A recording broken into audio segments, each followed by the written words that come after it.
Pogosta težava, ki jo imajo ženske v obdobju perimenopavze, so tudi vročinski oblivi oziroma valunge, po domače povedano. A obstaja kakšen način, kako se jim izogniti?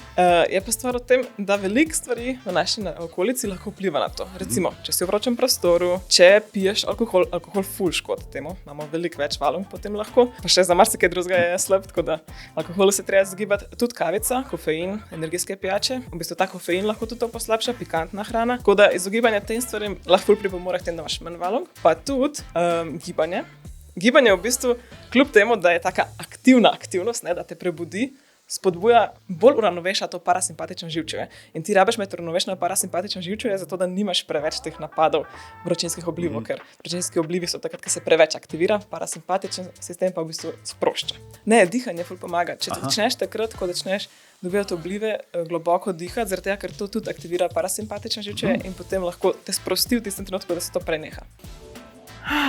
Razen dihanja proti vročinskim oblivom zelo pomaga tudi uravnotežena prehrana. Vse, kar smo že govorili, dovolj vlaknin, proteinov, antioksidantov, omega-3. Ampak ena posebna stvar, ki bi jo pa tukaj poudarila, so pa tudi fitoestrogeni. Fitoestrogeni so ena taka spojina, ki jo najdemo predvsem v soji in deluje zelo podobno kot naš lasten estrogen v telesu, samo pač niso tako močni. Sicer tukaj imamo še kar veliko raziskav, ampak to, kar je pa do zdaj raziskano, pa kaže, da pri enih ženskah fitoestrogeni zelo pomagajo proti vročinskim oblivom. Probajte, pa boste videli.